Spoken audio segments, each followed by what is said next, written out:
Hey folks, gonna show you a canoe trip that I did with my dad and my friend Chuck. We went up to the Adirondacks and we started out on Lowe's Lower Dam on the Bog River, and we paddled up the Bog River into Hitchens Pond, camped for the night, did a portage around the upper dam and back onto the Bog River, and paddled into Lowe's Lake for a couple of nights. And I'll show you where we were on the map as the story unfolds. Hope you enjoy the scenery like I did. This is the launch at Lowe's Lower Dam. And we're just a few minutes into the paddle here, enjoying a beautiful part of the Bog River where there are a lot of glacial erratics and large boulders lining the river. I put on the 63, way more turning leverage. Really, for a big boat with a lot of weight like this, it does help.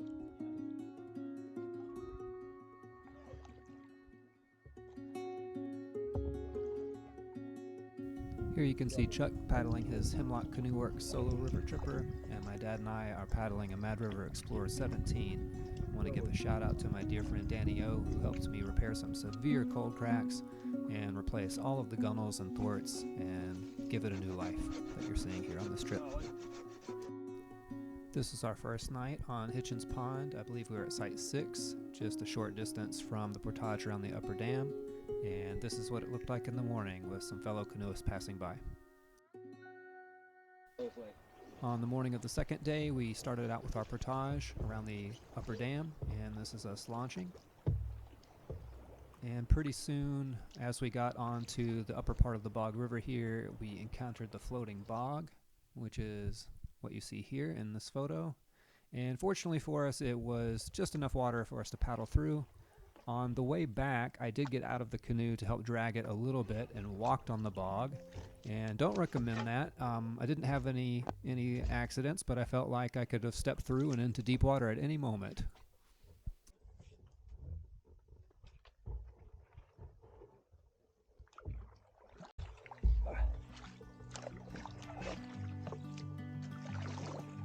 There we go.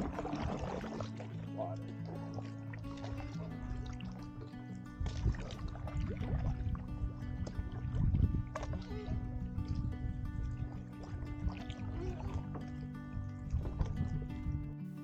After we paddled past the floating bog, we sort of stuck to the south shore and past sites 15, 16. We took a narrow channel towards site 17, a little unnamed island south of Gooseneck Island, and we stopped at site 17 for lunch and a break from paddling before continuing on. This is the landing at site 17.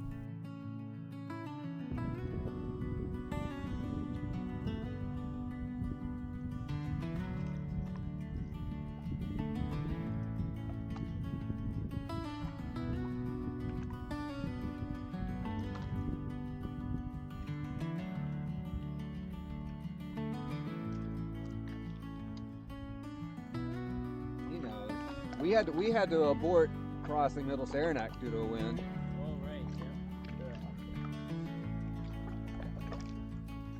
yeah. Not that we couldn't have made it, or that it would have been too tough, but I thought it was unsafe. Here we're about to pass a point on our left where site 18 was. We didn't stop there, but it looked like it would have been pretty incredible. Facing west, would have had a beautiful view of the sunset and some of the nearby islands. We made camp at site 20, which had a ton of space and some beautiful views of the nearby islands. This is what it looked like in the evening and sunrise the next day. On Sunday morning, I decided to go for a short paddle around some of the islands and in some of the coves near our campsite at Site 20. It was starting to get fairly windy and probably only going to get windier throughout the day. And so in this gigantic Explorer 17 canoe that I'm paddling solo, I knew that I needed some ballast, so I took some big logs that were left at our camp to use as ballast, both in the bow and in the stern, like the blue barrels.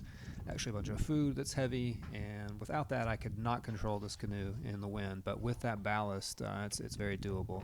Here I am pulling up on Pole Island, at a beach where a few sort of loud folks had camped the night before. They were howling, mimicking wild animals because the echoes were awesome. I don't really blame them completely, but it was a little bit annoying. But here I am exploring the beach where they camped on Pole Island. This is accessible only to the Boy Scouts throughout certain months of the year, and usually it's not accessible to the public, but late in the season, like it was, I was able to go up and explore it, and it had this eroded cliff face that I'm walking up to now, very steep, and I was very careful here not to step over the edge where it might be a false sense of ground there. It might just be some roots barely holding up anything. And you don't want to tumble about 30 feet down this steep, sandy slope into the water that's cold and have a very difficult time getting back up. And here the camera's facing our camp. Site 20 is sort of at the end of that point on the right there. That log in the foreground is sort of pointed right at it. And here I'm walking on the south side of Pole Island, where there's kind of a large beach. Behind me is Frying Pan Island. Oh, speaking of, here's me pulling up to part of Frying Pan Island. It had this interior pond that the beach encircled with the rest of the main body of the island. This is going around the south tip of it. Again, our campsite 20 would be a little bit to my left at the point. In the center of the picture, there's a large ridge that had some rocky parts at the top. It was not Lowe's Ridge. I'm not sure what this one's called. I'd have to check the map for it, but I could tell that it would have an awesome view. Didn't hike it though.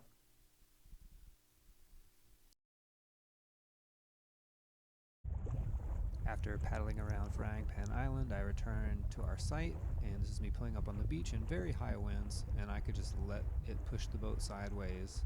It was time to get off the water. On Sunday afternoon, I decided to make a little excursion combining some paddling and some hiking because I wanted to climb up to, I'm not even sure what to call this ridge, if it's like Silverleaf Ridge or Grass Pond Ridge or something like that, but I decided to paddle from camp following the orange line on the map into a cove and towards Site 19. Right here I'm exploring a very small cove that was part of the larger one, and it had this floating bog area that I'm paddling into here with a very iconic beaver dam. It's quite the habitat that this beaver lodge was placed in. There were lots of bog plants. You can see the bright red. I think those might have been, what do they call them, sundews or something like that. And lots of bog cotton, and it's just a very cool habitat. I'm almost to the end of the cove where a portage trail begins to another cove where sites, I think 23, 24, and 25 are. So I'm going to take that portage trail, but I'm going to leave my canoe behind, and I'm going to take that portage trail and then bushwhack north up to the access road that is the double dashed black lines on the map. And I'm going to hike that road, like this little forest road, to the mountain, and then do a hike up to the ridge. Again, don't know what to call it, Silver Leaf Pond Ridge, whatever, and get some views. So here I am at the end of that. Already done the bushwhack here. I'm at the end of the access road. I'm near the beginning of the trail. That's a little cove off of Lowe's Lake, and I'm about to turn right and start hiking up the ridge. Going up there.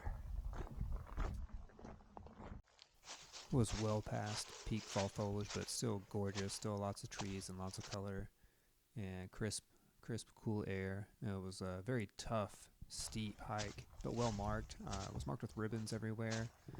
Lots of glacial erratics up there. I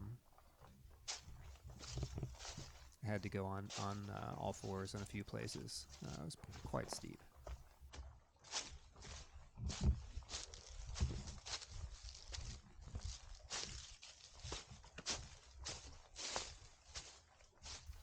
The map shows this hike as a straight line, but it is anything but. There are a lot of switchbacks, meanders a bit, but again, well marked with ribbons. So I'm near the top here. I've got a little ways to go. I'm This ridge is directly north of the lake. Oh, Has a my pretty God. grand view, not of the entire lake, but the vast majority of it. This is looking back eastward towards the islands and where our camp is. This is sort of the center of the lake. You can see the floating bog there. Now panning westward towards the sunset.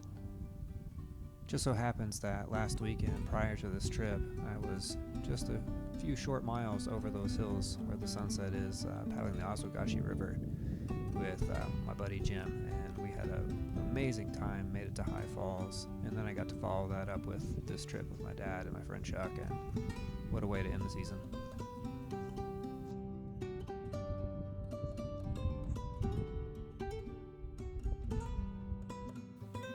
This is a view from Silverleaf Ridge looking eastward. So I marked the campsites that I could recognize in orange and the islands in blue. So P is Pole Island, F is Frying Pan, and G is Gooseneck.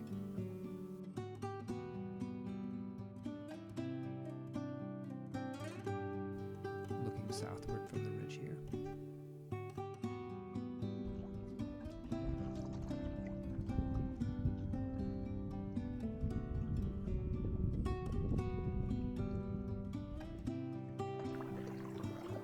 Here I'm paddling back to camp after my hike, and I'm in that cove that has Site 19. I'm about to turn southward and hit the beach at our campsite, almost home here.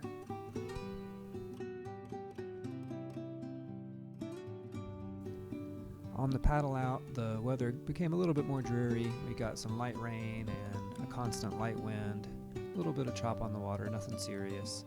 Spotted a bald eagle at Hitchens Pond. Watched us paddle by. And here we're back on the Bog River on that final stretch before finally making it back to the lower dam. So yeah, here's the aluminum canoes over there.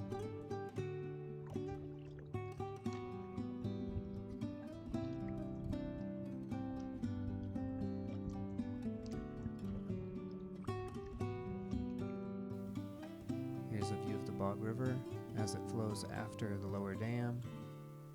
And here's my dad and Chuck at our campsite. We had a great time.